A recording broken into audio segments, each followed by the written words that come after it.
조각난 복음에서 온전한 복음으로. 오늘 우리 9번째 강의입니다. 그리스도의 몸, Fellowship and Blessing, 교제하고 또 우리 이웃을 축복하는 그런 삶의 예배. 특별히 우리는 이제 구원 이후에 예배자의 삶에 대해서 배우고 있습니다. 이 3부에서는 성소의 뜰의 예배의 이야기였습니다. 뜰의 예배라고 표현하면 좋겠고요. 또 4부에서는 뜰을 지나서 성소 안으로 들어가죠. 성소의 예배입니다. 이 성소의 예배는 3개의 강좌로 이루어졌습니다. 8강, 9강, 또 10강 이렇게 이루어졌어요.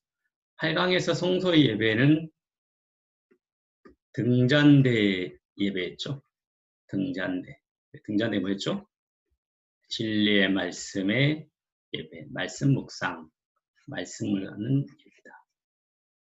9강에서 그리스도의 몸, 성소 안에서 이루어지는 그리스도의 몸의 예배, 교제하고 축복하는 삶, 이 삶의 예배가 바로 떡상의 이야기입니다. 떡상.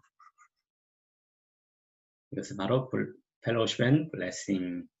자, 오늘 9강 그리스도의 몸, 떡상에 대한 이야기를 다루겠습니다. 이 떡상은 성소의 문을 통해서 들어오시면은 번제단과 물두멍을 만나죠. 바로 뜰의 예배입니다. 그리고 성소 안으로 들어가서 우리가 성소의 좌측에 등잔대, 우측에 떡상, 그리고 정면에 분향단이 있습니다. 이 등잔대 예배가 우리가 8강에서 지난 강좌에서 배웠고요. 오늘 이 떡상의 예배, 성소 예배 중에서 이 떡상의 예배에 대해서 배울 겁니다. 이 모든 것은 하나하나 문부터 시작해서 지성소까지 하나하나 완전한 하나를 통으로 보는 조각난 복음에서 어디로요? 온전한 복음으로. 그래서 오늘 다루는 이 이야기도 우리가 하나의 조각이면서 이 전체를 구성하는 중요한 예배의 모양입니다. 이게 바로 근데 우리는 하나하나를 다 하려면 어떻게 우리가 이걸 다 할 수 있습니까? 뭐죠? 그리스도, 예수 안에서 하는 데. 그리스도 예수 안에서. 그 은혜 안에서 그분의 말씀을 쫓아가다 보면은 그냥 통복음, 이 온전한 복음을 우리가 만날 수 있게 됩니다. 자, 떡상에 대한 이야기 출애굽기 25장 23절로 30절 말씀입니다. 너는 조각목으로 상을 만들되, 떡상 이야기입니다. 길이는 2규빗, 너비는 1규빗, 높이는 1규빗 반이 되게 하고 순금으로 싸고 주위에 금테를 두르고 그 주위에 손바닥 너비만한 턱을 만들고 그 턱 주위에 금으로 테를 만들고 그것을 위하여 금고리 넷을 만들어 금 네 발 위 네 모퉁이에 달되 턱 곁에 붙이라. 이는 상을 맬 채를 꿰 곳이며 또 조각목으로 그 채를 만들고 금으로 싸라. 상을 이것으로 맬 것이니라. 너는 대접과 숟가락과 병과 붓는 자를 만들되 순금으로 만들며 상 위에 상 위에 놓을 것이 진설병이다. 진설병을 떡이라고 배웠습니다. 그래서 이 진떡을 이 상 위에다 올려놓습니다. 항상 내 앞에 있게 하지니라. 우리 예배는 항상 늘 예배자의 삶이다. 짐이 아니라 그랬죠? 우리의 특권입니다. 떡상은 하나님의 은혜 아래로 부르심받은 그분의 백성들의 모임인 공동체 이야기를 다루고 있습니다. 그 은혜 아래서 상을 중심으로 함께 모여 서로 친밀한 교제를 나누는 예수 그리스도의 몸인 공동체의 이야기입니다. 죄로 인하여 완전히 망가져서 속수무책인 공동체가 아니라 그 은혜에 의하여 생명을 받은 하나님의 자녀들이 살아가는 그리스도의 몸에 관한 이야기입니다. 떡상 또한 온전한 복음을 위해 맞춰 넣어야 할 복음의 조각입니다. 마태복음 18장 20절 말씀입니다. 두세 사람이 내 이름으로 모인 곳에는 나도, 예수님이십니다. 지금 내 이름으로 예수 그리스도 이름으로 모인 곳, 나도 그들 중에 있느니라. 함께 하시겠다고 말씀하세요. 하나님이 함께 하시겠다, 예수 그리스도가 함께 하시겠다고 하시는 곳이 어디입니까? 함께 모인 곳. 누구의 이름으로? 그리스도 이름으로. 아, 그리스도 예수 안에서 함께 그분의 이름으로 모인 교회죠. 교회. 그 몸, 그리스도의 몸이죠. 안에 있는 그 속에 그리스도께서 함께 하시는 거죠. 예수님께서 함께 하시겠다.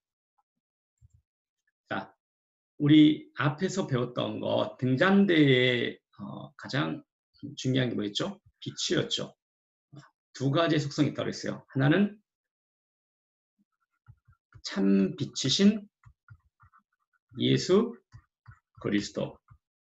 그리고 그 빛을 받은 우리 두 가지 예수 그리스도와 우리를 가리키고 비유하고 있다. 떡도 마찬가지입니다.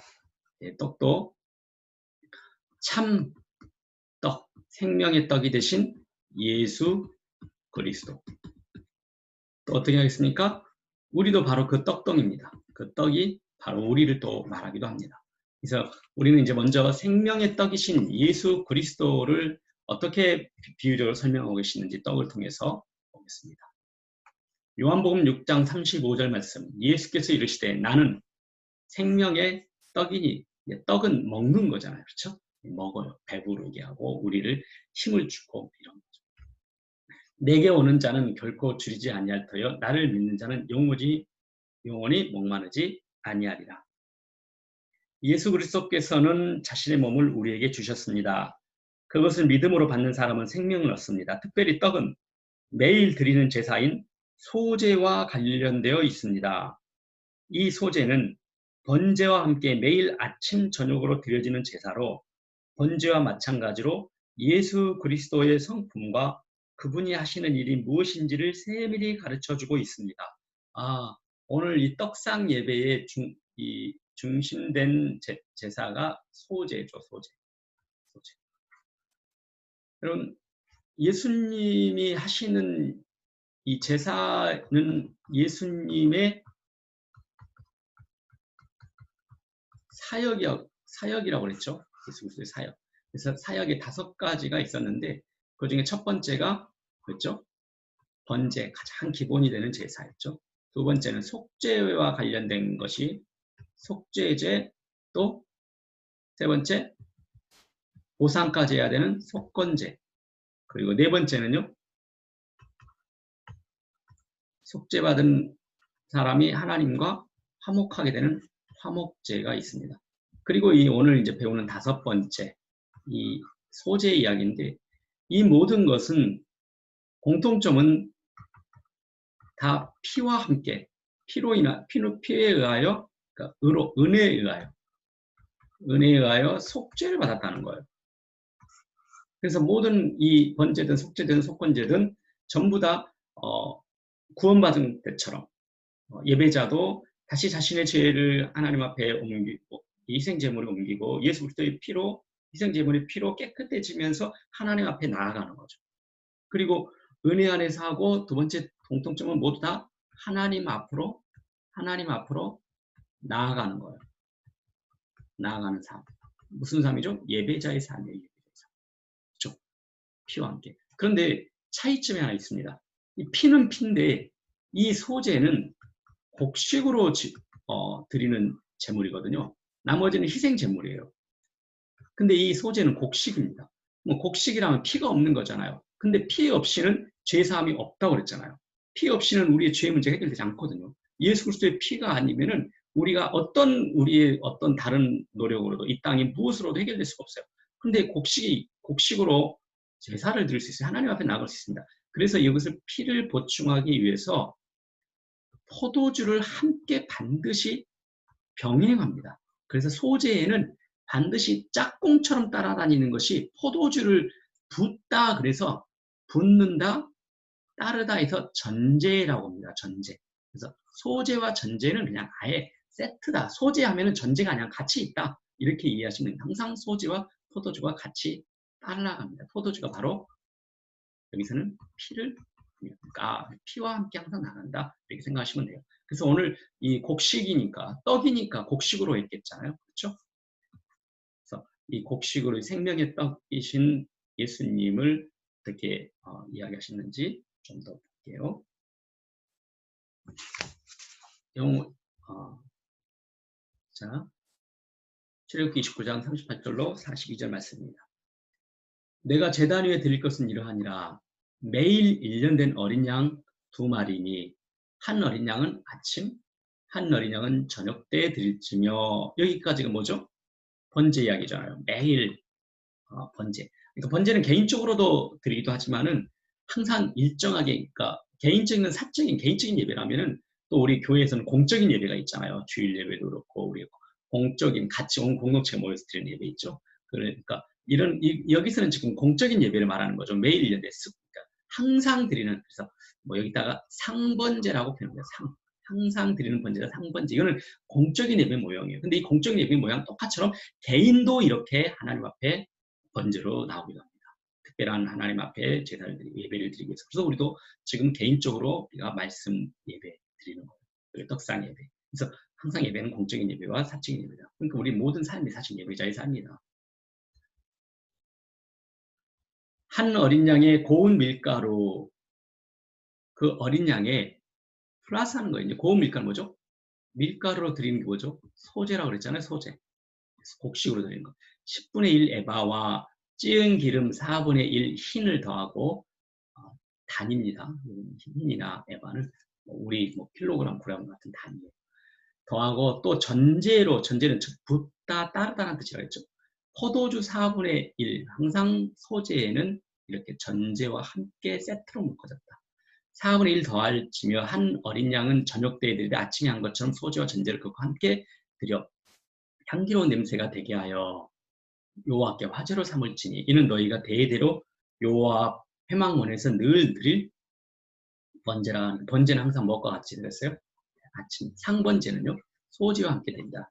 상번제 매일 규칙적으로 드리는데, 내가 거기서 하나님께서 거기가 어디입니까? 성소요. 그리고 성소의 제사겠죠.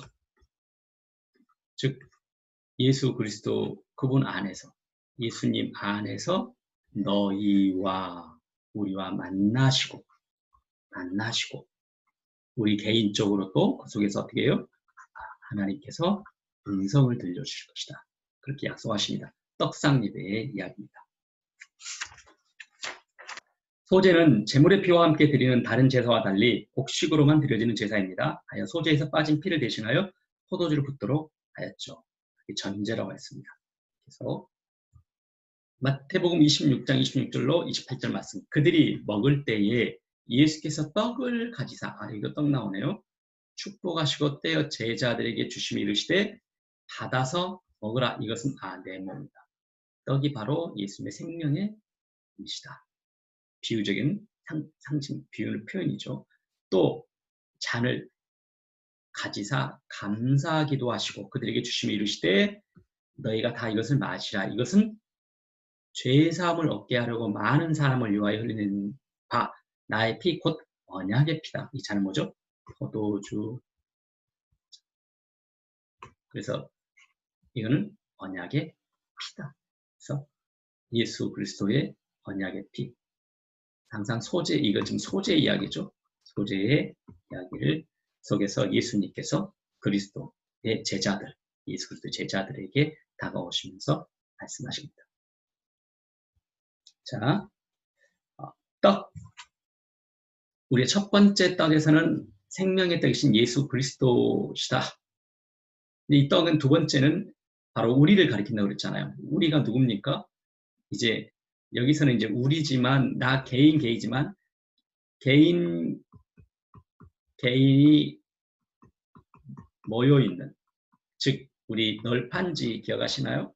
예, 널판지. 그것처럼 이 성소의 벽체처럼 이렇게 나란히 세워져 있는 그리스도의 몸, 우리를 말합니다. 교회 공동체, 나로부터 시작되는데, 나로부터 시작돼서 이웃 같이 하는 게 교회 공동체다. 한 상 위에 올려진 공동체 교회다. 한 상 위에. 고린도전서 10장 16절로 17절 말씀. 우리가 축복하는 바 축복의 잔은 그리스도의 피에 참여함이 아니며, 이 잔이 뭡니까? 포도주. 피라고 그랬죠. 죄사함과 관련된. 우리가 떼는 떡은 그리스도의 몸이다. 참여함이 아니냐. 떡이 하나요. 많은 우리가 한 몸이니 이는 우리가 다 한 떡에 참여합니다. 그래서 한 떡에 우리가 다 떡 하나에 우리가 다 각각에 이렇게 참여되어 있다. 이 원리가 지금 떡상의 예배의 이야기입니다. 예수님은 자신의 몸을 생명의 떡으로 주셨습니다. 우리는 예수 그리스도께서 내어놓으신 자신의 몸, 곧 그 생명의 떡을 받아 먹음으로, 그러니까 생명의 떡은 예수 그리스도 그분이 생명의 떡이시잖아요.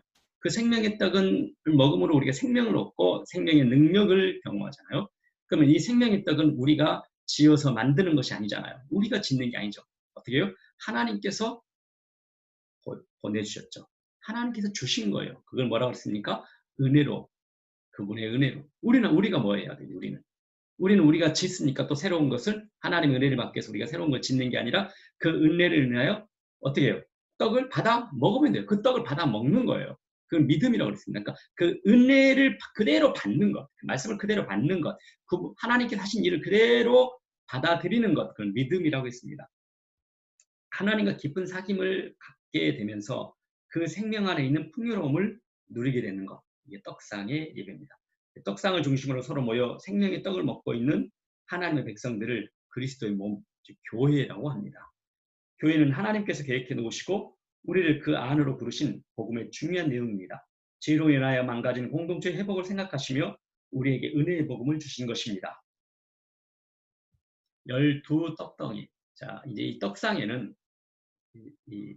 떡상에는 떡덩이가 한 덩이 올렸는데요. 요 위로 6개의 떡덩이가 같이 올려졌습니다. 또 여기에 떡 하나, 둘, 셋, 넷, 다섯, 여섯 이렇게 해서 6개씩 이렇게 올려져 있습니다. 그래서 총 떡덩이가 몇 개입니까? 예, 12입니다. 12 떡덩이. 그리고 12 떡덩이가 은혜 아래, 즉 성소의 덮개 아래에서 성소 은혜 아래에서 함께하고 있는 교회 공동체 모습이다. 우리 하나하나가 다 우리를 이루고 있다. 자, 계속 레위기 24장 5절로 8절 말씀입니다. 너는 고운 가루를 가져다가 떡 12개를 굽되 각 덩이를 10분의 2 에바로 하여 여호와 앞 순결한 상 위에 2줄로 한 줄에 6씩 진설하고, 그래서 진설병이라고 합니다. 너는 또 그 정결한 유향을 그 각 줄 위에 두어 기념물로 여호와께 화제를 삼을 것이며 안식일마다 이 떡을 여호와 앞에 항상 진설할지니 이는 이스라엘 자손을 위한 것이요 영원한 언약이니라. 그 떡덩이는 12개를 만들어 양쪽에 6개씩 배를 놓는다고 그랬죠. 12이라는 이제 숫자가 뭘까요?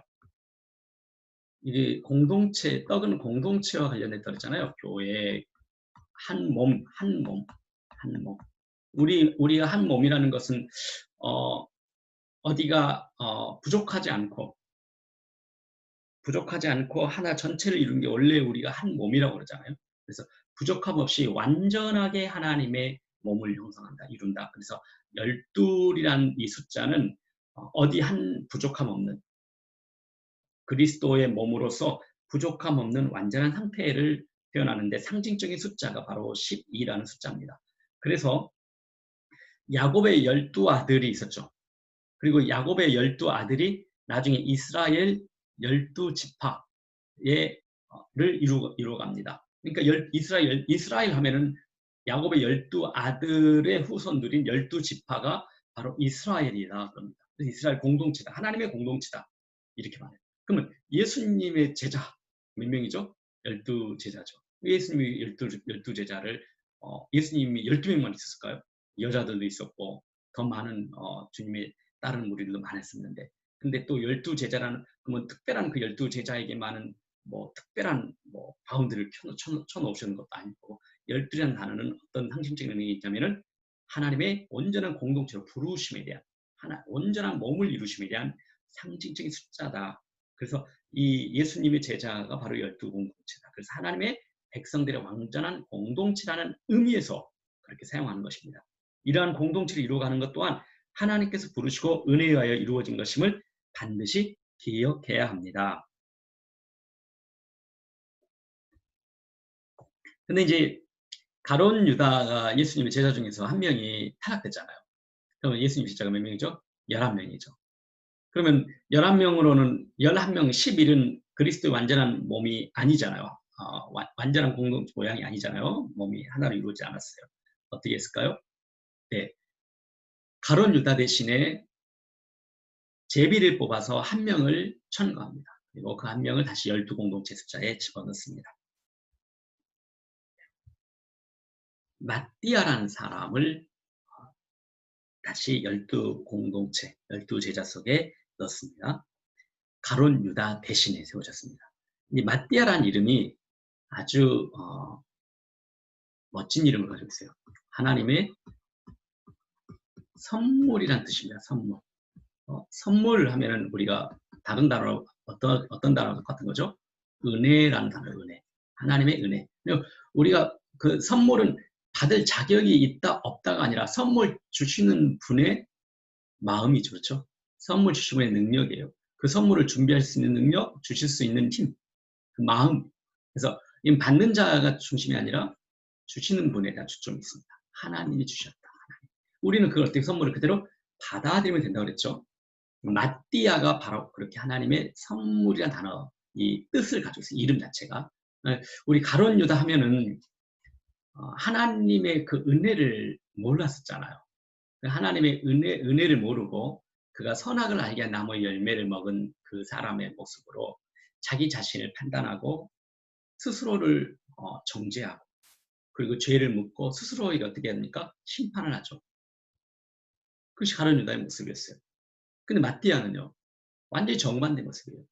마띠아가 누구였는지 어떤 삶을 살아왔는지 이런 배경이 있는 게 아니라 그냥 그가 부름받았어요. 하나님의 선물이다. 하나님의 선물이다. 그래서 하나님의 선물이다. 어떻게 보면 이 마띠아라는 인물은요. 이때 딱 예수님의 12 공동체 제자 숫자에 딱 들어온 이후로는 마띠아라는 이름이 없어요. 그 뒤로는 마띠아가 무슨 일을 했는지 우리가 잘 몰라요. 이 마띠아라는 이름은 이렇게 생각하시면 될 것 같아요. 우리, 나라고 생각하시면 됩니다. 여러분이 바로 하나님의 선물로 그 마지막 하나님의 부르심의 공동체에 부르신 사람이다. 하나님의 몸을 이루는 사람이다. 바로 우리가 하나님의 선물로 은혜로 하나님의 몸을 이룰 수 있도록 우리를 초청하셨다. 그렇게 이해하시면 될 것 같습니다. 자, 이제 제비뽑아 마띠아를 얻으니 그 11 사도의 수에 들어가니라. 네, 말씀입니다. 자, 떡을 만들 때 특별한 방법이 있었어요. 이 떡을 만드는 방법이 있는데 자, 볼게요. 레기 2장 1절 말씀인데 누구든지 소재의 예물을 여호와께 드리려거든 고운 가루로 예물을 삼아라. 고운 가루. 그리고 그 위에 뭐 하라고요? 기름을 부어라. 자, 고운 가루로 예물을 삼고 그 위에 기름을 부어라. 고운 가루 먼저 한번 볼게요. 하나님이 이 떡을 만드는데 고운 가루로 하라. 고운 가루는 히브리어로 솔레트라는 단어입니다. 솔레트. 이 솔레트라는 단어는요. 그 이제 쌀알, 밀알을 보면은 겉껍질 있잖아요. 그 겉껍질을 벗겨내요. 왜 그러냐면은 그 겉껍질 있는 채 하면은 거칠잖아요. 그러니까 거친 그 겉껍질을 다 벗겨냅니다. 그리고 속알 있죠. 그 알 하나를 다 겉껍질이 벗겨진 상태에서 속알만을 갈아 만든 고운 밀가루, 고운 가루다. 그렇게 생각하시면 됩니다. 그래서 이 고운 가루가 되었다는 것은 결국 뭘 의미하겠습니까? 겉껍질이 다 거친 것들이 벗겨진 상태. 그래서 부드러운 속알로만 하나님 앞에 드려지는 것이다.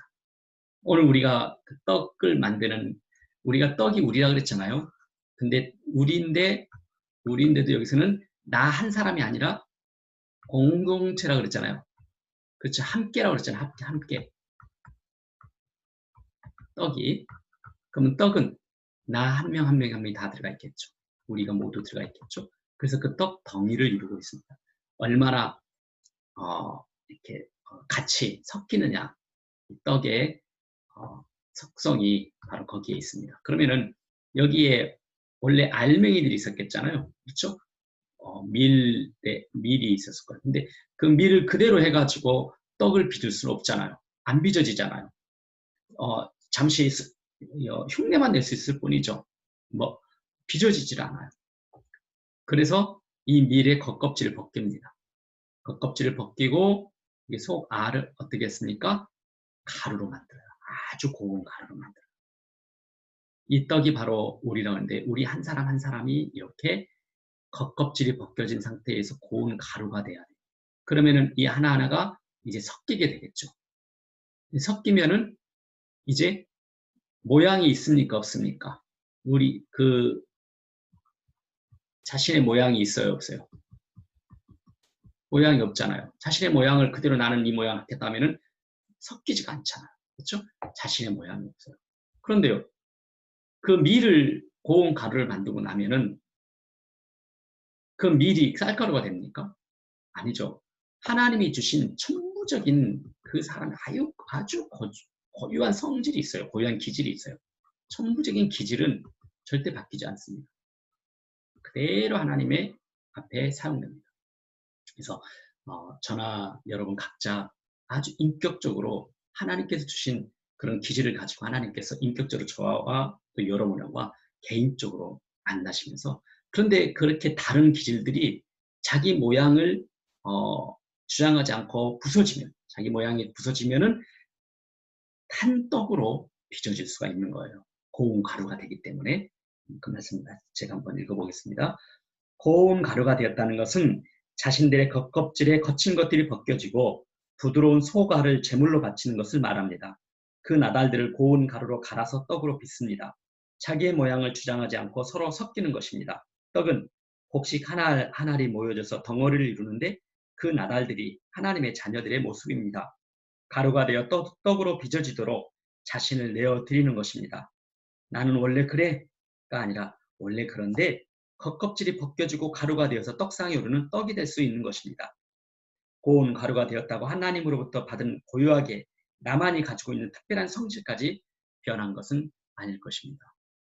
우리가 어떻게 고운 가루가 이렇게 우리의 모양이 부서지면서 고운 가루가 될 수 있습니까? 우리가 모양이 부서지지 않는 이유는 우리 안에 상처들, 죄의 쓴뿌리들,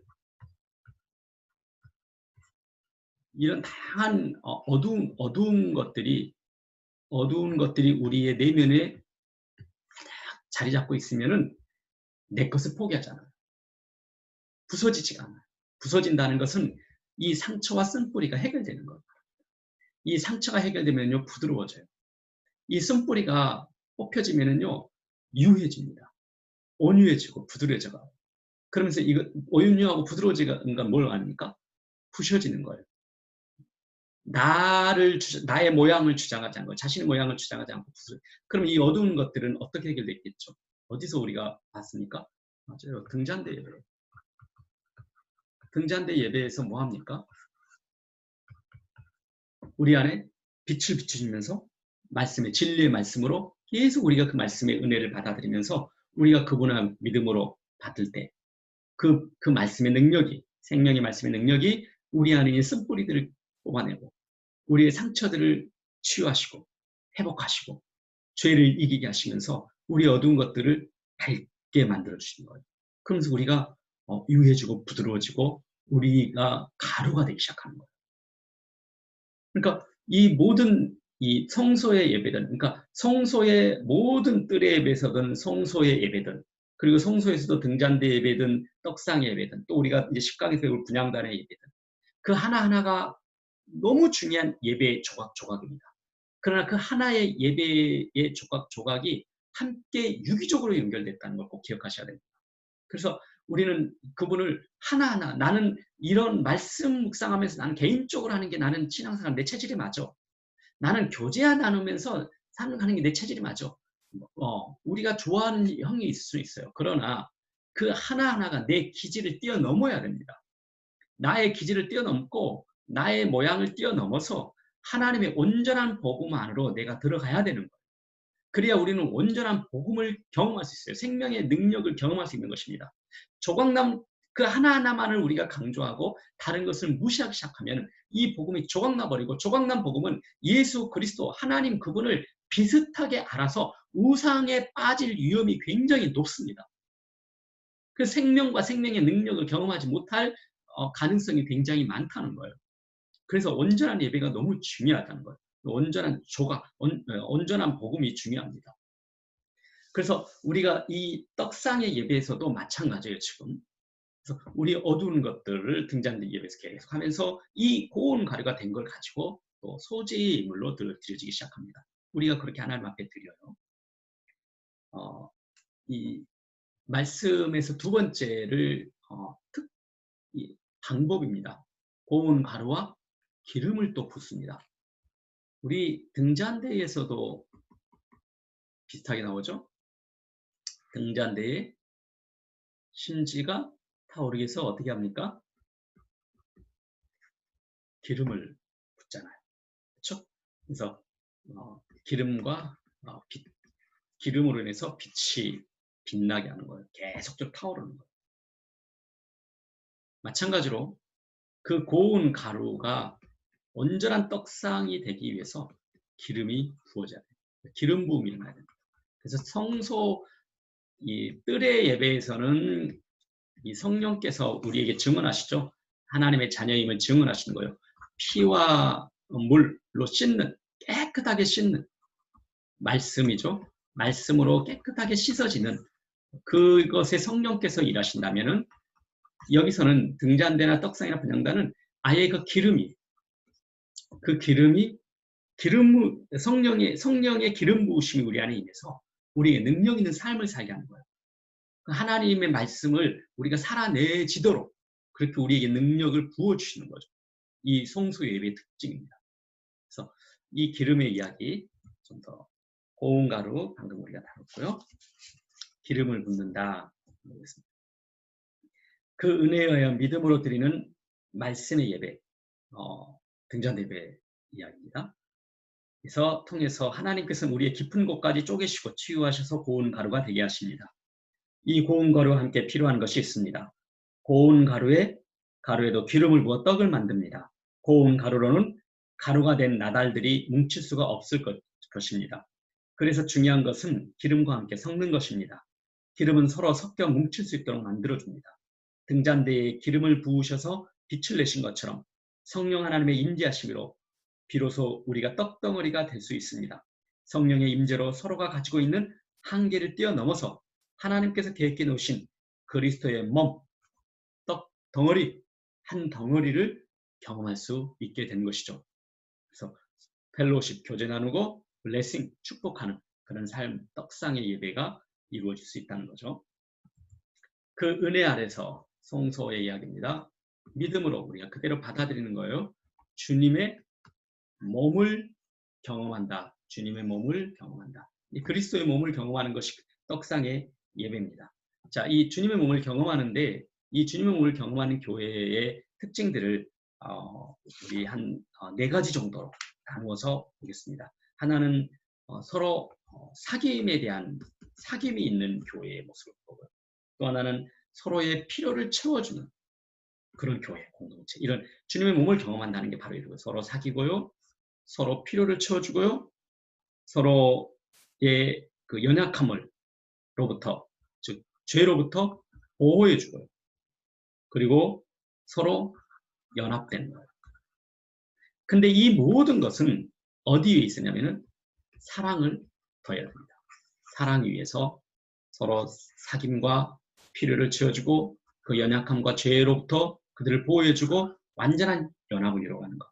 이것이 특별히 우리가 그리스도의 몸을 경험하는 모양입니다. 하나하나 사귐부터 보도록 하겠습니다. 서로 사귐이 있는 교회. 이제 우리가 성경 구절을 직접 우리가 읽어가면서 성경 구절을 읽어가면서 우리에게 그 말씀 그대로 한번 받는 그런 은혜가 있기를 축복합니다. 볼게요. 로마서 16장 16절. 너희가 서로 어떻게 합니까? 무난하라. 우리의 서로 사귐은 가장 출발은 서로 무난하게 시작하는 거예요. 서로 인사하고 무난하는 것.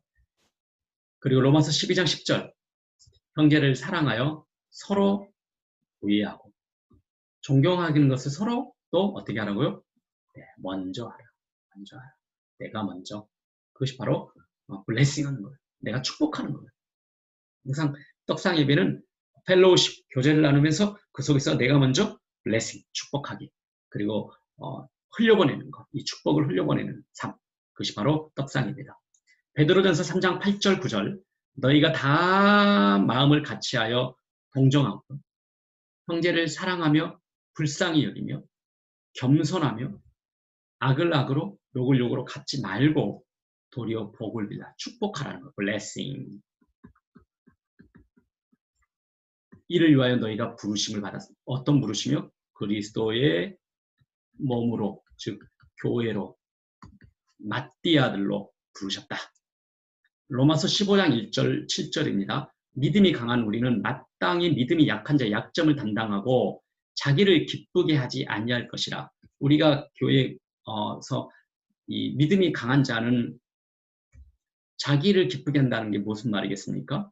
내가 만족하고 그 사람이 나처럼 바뀌어지는 것, 나와 같은 똑같은 모양으로 이루어지는 것이 그것을 내가 기뻐하는 것, 그런 기쁨을 추구하지 말라는 거예요. 그러므로 그리스도께서 우리를 받아 하나님께 영광을 돌리신 같이 너희도 서로 우리가 먼저 해야 될 것은 그들을 서로 받는 거예요. 근데 믿음이 강한 사람은 강한 사람대로 받아야 되고요. 약한 사람은 자기가 늘 약하니까 대상만 되는 게 아니에요. 강한 자든 약한 자든 자기의 기쁨을 구하지 않냐고 서로 받는 것. 그것이 펠로우십이에요. 이것이 바로 사귐이 있는 교회라는 것은 이것을 전제로 하는 거예요.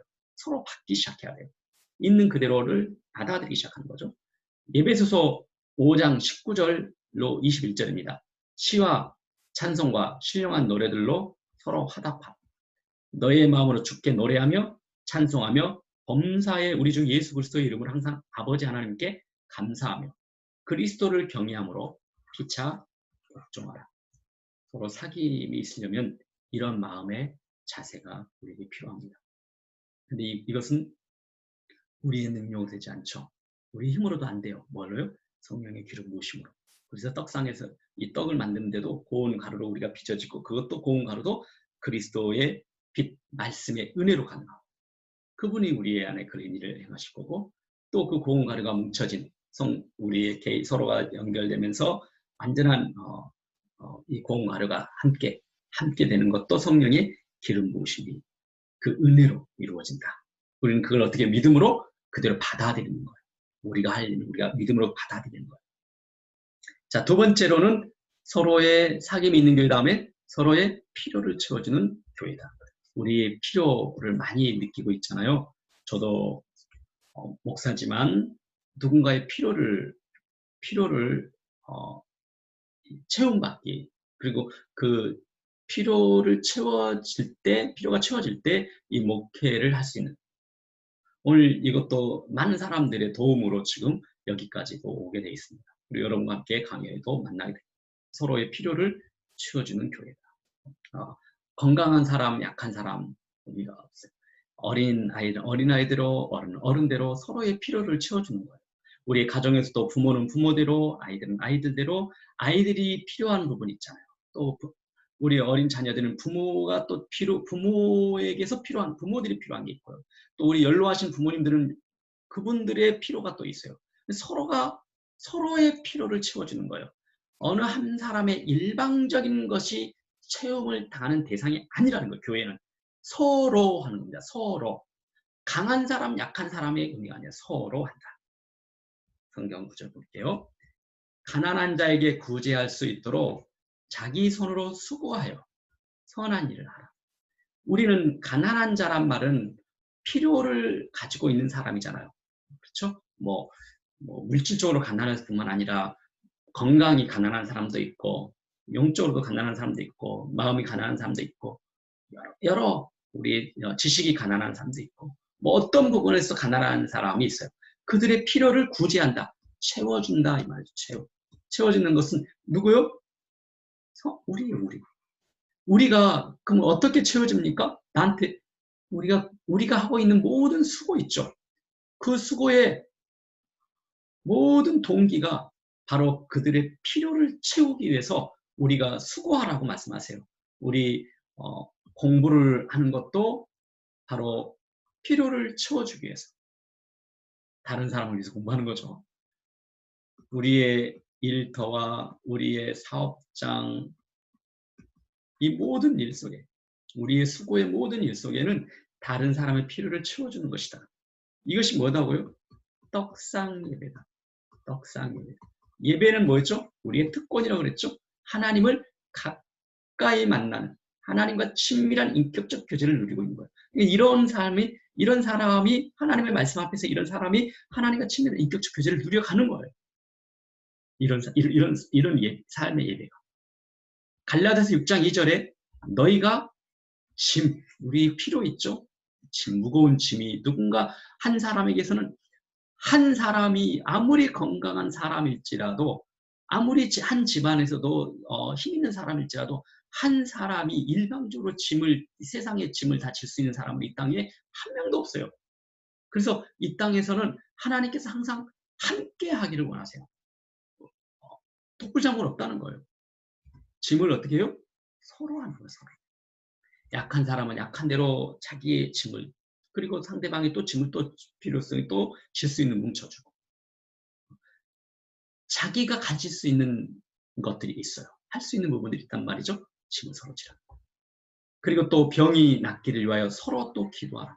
우리는 이 땅에서는 우리의 마음의 병부터 시작해서 우리의 육의 병이 있잖아요. 아픔이 있잖아요. 상처들이 있고 그것을 위해서 서로 기도하라. 말씀하십니다. 자, 서로 사귐이 있는 교회, 서로의 필요를 채워주는 교회. 세 번째로는 죄로부터 보호해주는 교회다. 이게 이 그리스도의 몸을 경험하는데 굉장히 중요한 거. 우리가 그리스도의 몸 안에 같이 붙어 있다는 것은 그 사람으로 하여금 나로 하여금 죄를 짓는데 보호해줘요. 그 몸이. 혼자 있으면은 쉽게 죄를 짓고 쉽게 빠져볼 수 있는 것들이 의식하기 시작하죠. 가정이라는 울타리도 바로 그런 거예요. 매일 그래서 죄로부터 보호하니까 권면이라는 단어가 여기서 많이 나옵니다. 죄로부터 보호는요. 근데 너희 중에 누구든지 죄의 유혹으로 완고하게 되지 않도록 하라. 피차하는 거예요. 선을 행함과 서로 나누어 주기도 잊지 말라. 하나님은 이 같은 제사를 기뻐하시느니라. 제가 여기서는 선을 행함이라는 표현을 여기서 죄에다가 이 코너에다 넣는데 여기서는 지금 이 제사가 속죄와 관련돼 있잖아요. 전부. 그렇죠. 제사의 5가지 제사의 공통점은 속죄잖아요. 그렇죠? 이 제사를 그러니까 죄로부터 이기게 하고 보호해주고 이 속죄 이후에 이 죄로부터 보호해주는 이 모든 것들이 하나님이 받으시는 제사입니다. 예배입니다. 서로 나누어 주기를. 하나님이 이 예배를 기뻐하신다. 그래서 여기서는 너희 죄를 또 서로 고백하라. 이 땅에서 죄로부터 자유로운 사람은 한 사람도 없어요. 저로부터 시작해서 모든 사람은 한 명도 없습니다. 누군가의 일방적인 고백만 들을 수 있는 사람은 한 명도 없어요. 우리는 서로 하는 거예요. 서로. 그래야 서로 죄로부터 우리가 보호받기 시작할 수 있습니다. 골로새 3장 16절 그리스도의 말씀이 너희 속에 풍성히 거하여 모든 죄로 피차 서로 가르치며 권면하라. 게으른 자들을 권계하라. 마음이 약한 자들을 격려하고 힘이 없는 자들을 붙들어주며 모든 사람에게 오래 참으라. 우리가 권면하고 격려하고 붙들어주는데 정말 중요한 것은 이 마음의 성품이에요. 우리가 그리스도의 은혜 안에서 우리의 내면에 고쳐지잖아요. 내면에 고쳐지고 부서지고 그래야만이 오래 참을 수 있어요. 그리고 오래 참은 사람이 권면할 때 힘을 발휘할 수 있고 상대가 살아날 수 있어요. 그리고 격려하고 그들이 힘없는 사람이 힘을 얻을 수가 있단 말이죠. 그냥 우리가 그 은혜의 복음이 있는데 우리는 막 너무 쉽게 가르치려고 하고 권면하는 것에 대해서 우리가 너무 쉽게 빠르게 반응한다는 거죠. 근데 정말 그리스도 안에 있어요. 그분의 은혜 안에서 우리가 먼저 경험하는 자들이 되기를 축복합니다. 자, 계속 읽습니다. 네. 네 번째로는 서로 연결되고 결합되어 자라가는 교회다. 서로 연결되고 결합되어 있다. 서로 연결되고 결합되어 있다. 이것이 바로 교회의 모습이에요. 볼게요. 가옥에 가옥을 이으며 전토에 전토를 더하여 빈틈이 없도록 하라. 이스라엘 백성들에게 이 집을 지을 때 이렇게 명하십니다. 가옥에 가옥을 이어서 빈틈이 없도록 하라. 전토도 마찬가지. 빈틈을 주지 말라는 거예요. 우리의 삶의 자리에서 빈틈 주지 말라. 왜 그럴까요? 이거 널판 그 성소의 벽 기억하십니까? 성소의 담. 널판도 바로 이와 같았죠. 빈틈없이 세우죠. 이렇게 빈틈이 없도록 하라. 이 빈틈은 누가 들어옵니까? 네, 마귀가 틈을 타서 들어옵니다. 이 땅 가운데에서 홀로 거주하려 하는 자들은 화 있을지죠. 함께 서로. 그리스도의 몸은 축복입니다. 그래서 지금 이 영상을 통해서 혹시 처음 예수님을 만났다든지 아직 이 교회에 잠시 있다가 또 교회를 떠나신 분도 있을 거 그럴 것 같아요. 그런데 여러분 이 떡상의 그리스도의 몸은 비록 이 땅에서 완전하지 않지만 불완전하지만은 그래서 복음을 아는 여러분이 필요할지 모릅니다. 내가 먼저 그 교회의 예배자가 되십시오. 제물이 되십시오. 그러면은 그들이 사는 것보다 내가 먼저 살아나요. 내가 하나님의 친밀한 그 인격적 교제 속에 내가 먼저 그 경험을 할 수가 있는 것. 항상 먼저 예배드린 자는요. 자기를 제물로 드리는 자는 자기가 먼저 은혜를 받습니다. 먼저 하나님의 은혜를 먼저 누려요. 그래서 우리가 어떤 교회 문제 때문에 잠시 또 교회를 등지고 있는 분들이 있다면은 공적으로 우리는 개인적으로 하나님과 인격적 만나지만은 다시 그리스도의 몸 안으로 들어가시는 것이 그것이 복음의 온전함입니다. 온전한 복음 속으로 들어가셔야지 우리가 그리스도의 온전한 그 복음을 누리면서 하나님과 인격적인 교제를 더 풍성하게 삶을 누릴 수가 있을 것입니다. 골로새서 2장 19절 말씀. 온 몸이 머리로 말미암아. 자, 온 몸은 그리스도의 몸이죠. 교회 공동체 말한다. 머리는 누굴 말할까요? 그리스도를 말합니다. 그리스도, 예수 그리스도. 마디와 힘줄로 공급함을 받는데요. 그러니까 온 몸이 있는데 그 몸은 발, 어깨, 마디, 발마디, 손마디, 이 마디를 통해서 공급을 받습니다. 그리고 힘줄을 통해서 공급을 받습니다. 그래서 이 하나하나가 건강하게 자라가기 시작하는 거죠. 다리도 마찬가지고. 이 하나하나가 다 마디에 이런 공급을 받으면서 그러면서 이 마디를 통해서 온몸이 연합을 이루게 되는 것이죠. 연합.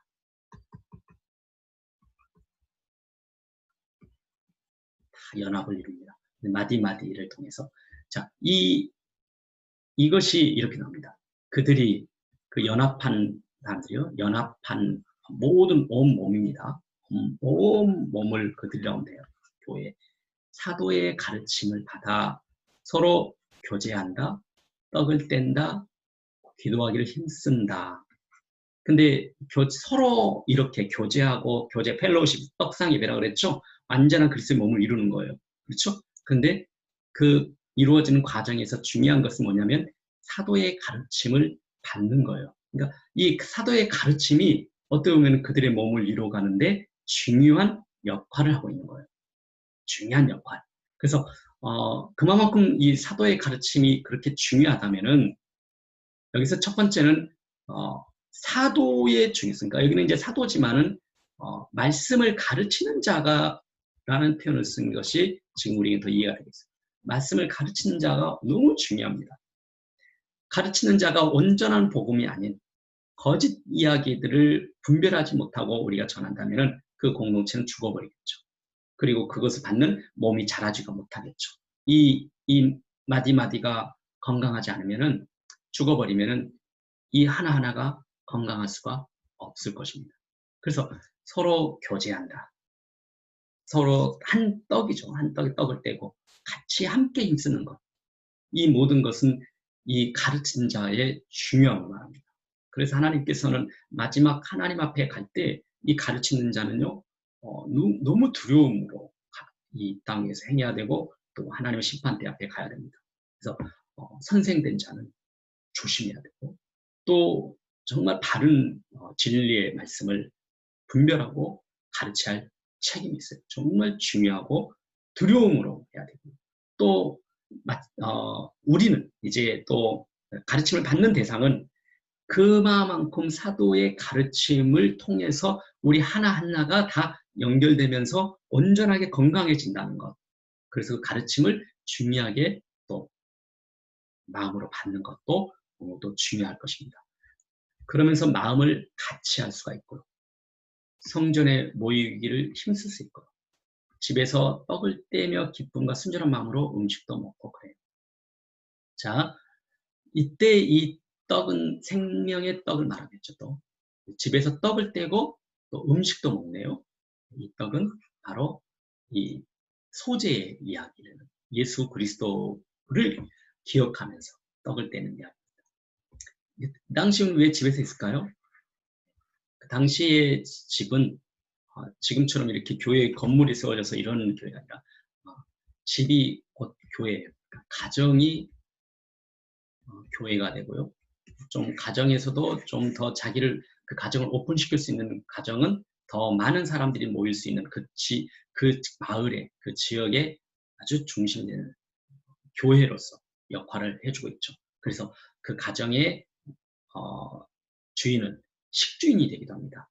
그 교회 공동체가 먹을 수 있도록 가정에서 식주인을 역할을 해줘요. 그래서 재정적으로도 그리고 그들을 섬기는데도 아주 중요한 역할을 하면서 초대교회는 그렇게 발전하기도 합니다. 성장하게 합니다.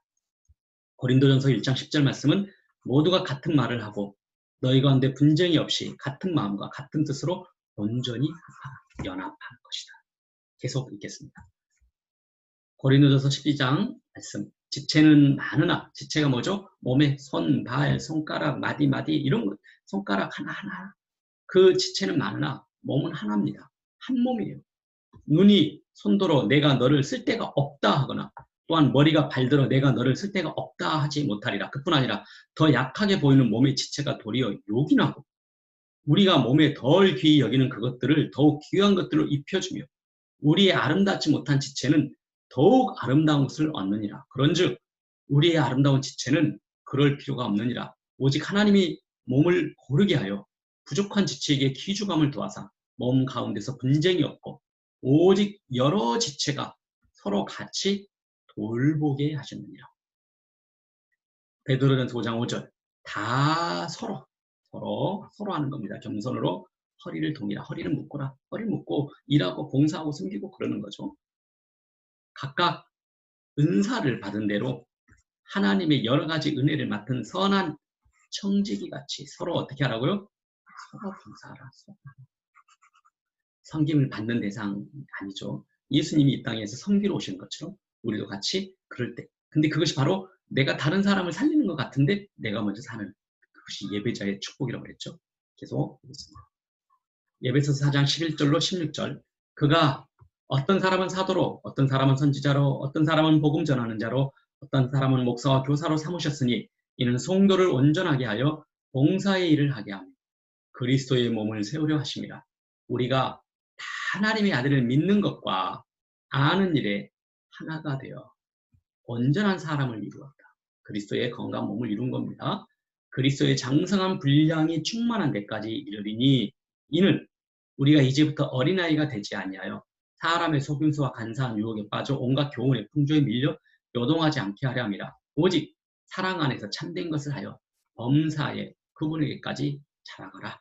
그는 머리니 곧 그리스도라. 그리스도 예수님 우리는 그래서 구주로 만나고요. 주로 만나고 그리고 머리로 만납니다. 여기는 이 땅의 만남 관계에 있습니다. 여기는 구원에 있고 여기는 생명의 능력을 살아가는 삶의 풍성함에 달려 있습니다. 그래서 그리스도 안에서 이런 것들을 누리죠. 그에게서 온몸이 각 마디를 통하여 도움을 받음으로 연결되기 시작합니다. 온몸이 하나하나가 그 마디마디를 통하여서 도움을 받습니다. 그리고 연결되기 시작합니다. 그리고 결합되고요. 각 지체의 분량들을 역사하여 그 몸을 자라게 하며 사랑 안에서 세워져 갑니다. 하나씩 하나씩. 그래서 우리 공동체가 교회고 성전이고요. 우리 한 사람 한 사람이 또 그렇게 세워지는 거. 우리 한 사람이 세워진 사람이 또 그렇게 세워져 가는 거예요. 그래서 내가 바로 한 사람 한 사람이 성전이 되기도 하고요. 이 전체가 내가 속한 이 전체가 또 성전의 덩어리가 되기도 합니다. 자, 우리 서로 한다 그랬어요. 사귐이 있는 교회, 필요를 채워주는 교회, 죄로부터 보호해주는 교회, 그리고 연합하는 교회. 근데 이 모든 것에 뭘 더하라고요? 없으면은 이 모든 것들이 사단이 틈을 타볼 수가 있습니다. 그래서 형제들아, 너희가 자유를 위하여 부르심을 입었으나 그러나 그 자유로 육체의 기회를 삼지 말고 오직 사랑으로 서로 종으로 타라. 우리는 죄와 마귀로부터 자유케 됐잖아요. 그리스도 안에서. 그런데 다시 종로를 타랍니다. 이게 떡상의 예배입니다. 이게 그리스도의 비밀이에요. 이게 내가 사는 비밀이에요. 그리고 나를 통해서 다른 사람들이 사는 비밀이고 내 삶을 풍요롭게 하는 삶의 비밀입니다. 개인주의와 이기적인 마음을 뛰어넘어 다른 사람을 사랑할 수 있는 마음은 우리 안에서는 저절로 생기지 않습니다. 그것도 종이 되는 것은 더더욱 쉽지 않은 일입니다. 하나님의 사랑을 우리 마음에 부어주셔서 그 사랑을 경험한 사람들이 용납하고 용서하고 그 모든 것 위에 사랑을 더할 수 있습니다. 의무적인 마음을 넘어 사랑으로 종이 될 수 있을 것입니다. 성령 하나님께서 우리 안에 그 일을 행하십니다. 그 성령의 기름 부으심으로 이 떡상 예배가 가능하게 된 것이죠. 로마서 5장 5절입니다. 우리에게 주신 성령으로 말미암아 하나님의 사랑이 우리 마음에 부음바 되니 성령의 기름 부으심은 이렇게 부어주시는 것은 하나님의 사랑을 부어주시는 거네요. 그렇죠? 그래서 이 부어주심으로 우리가 하나님의 사랑과 그분의 은혜를 깨닫게 돼요. 누구를 통해서요? 그리스도를 통해서. 그리스도 예수 안에서. 그분을 통해서 그 역할에 성령께서 그렇게 부어주셔서 그래서 우리는 예수 그리스도를 구주와 주와 머리로 믿고 우리가 생명을 얻고 생명의 풍성한 능력을 살아가게 되는 것입니다. 내가 거기서 하나님의 말씀입니다. 거기서 바로 우리가 이제까지 했던 떡상 예배를 생각하시면 됩니다. 떡상 예배에서 너희와 만나겠다고 말씀하세요. 거기서 만나십니다. 우리가 이 예배 속에서 하나님 만날 수 있습니다. 그리고 그 속에서 우리는 개인적으로 하나님의 음성을 계속 듣게 됩니다. 에베소서 3장 말씀 그의 영광의 풍성함을 따라 그의 성령으로 말미암아 너희 속사람을 능력으로 강건하게 하시오며 믿음으로 말미암아 그리스도께서 너희 마음에 계시게 하시었고 너희가 사랑 가운데서 뿌리가 박히고 그 터가 굳어져서 능히 모든 성도와 함께 지식에 넘치는 그리스도의 사랑을 알고 그 너비와 길이와 높이와 깊이가 어떠함을 깨달아 하나님의 모든 충만하신 것으로 너희에게 충만하게 하시기를 구하노라. 우리 가운데에서 역사하시는 능력대로 우리가 구하거나 생각하는 모든 것에 더 넘치도록 능히 하실 이 우리가 생각하는 것보다 더 넘치도록 능히 하실 이에게 교회 안에서와 교회가 누구죠? 그리스도의 몸이라고 그랬죠? 그리고 그리스도 예수 안에서 영광이 대대로 영원하기를 원하노라. 아멘. 예수 그리스도는 나에게 생명을 주는 구주시요 나의 삶의 주이시며 서로 함께하며 그 안에서 풍성한 삶을 누리게 하는 우리의 몸의 머리 되십니다. 우리가 그 은혜에 의하여 예수 그리스도를 나의 구주로 믿어 생명을 얻은 것처럼 나의 주와 우리의 머리 되신 그분으로부터 나오는 모든 말씀을 믿음으로 생명의 풍성함을 누리게 됩니다. 처음 하나님께서 디자인하셨지만 죄로 인해서 망가진 공동체를 회복하시기 위해서 은혜 아래로 부르셨습니다. 교회는 아버지 하나님, 아들 하나님, 성령 하나님의 친밀한 연합을 닮아서 하나님의 자녀들의 삶이 풍성해지도록 계획하신 복음입니다. 이 땅의 교회는 예수 그리스도의 몸입니다. 하나님의 생명을 갖고 그 생명을 나타내는 모임입니다. 우리는 주님의 몸을 통해 생명의 능력을 경험할 수 있습니다. 마지막 성경 구절입니다. 시편 133편 보라, 형제가 연합하여 동거함이 어찌 그리 선하고 아름다운고 머리에 있는 보배로운 기름이 수염, 곧 아론의 수염에 흘러서 그의 옷깃까지 내리고 머리에 있는 기름이 흘러서 수염과 옷깃까지 계속 온몸을 적실합니다.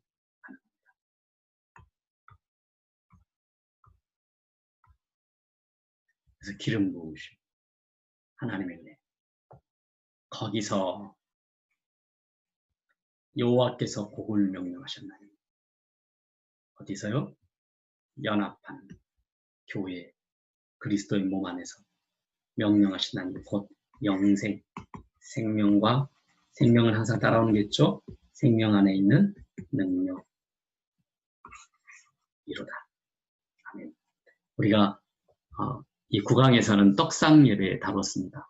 우리의 모든 만남이 축복이 되도록 우리가 그리스도 안에서, 그리스도 예수 안에서 펠로우십하고 그리스도 예수 안에서 블레싱, 축복하는 그런 삶을 통해서 내가 먼저 살아가고 또 나를 통해서 그것도 살아나는 우리 이웃이 사는 그런 떡상 예배 되시기를 축복합니다.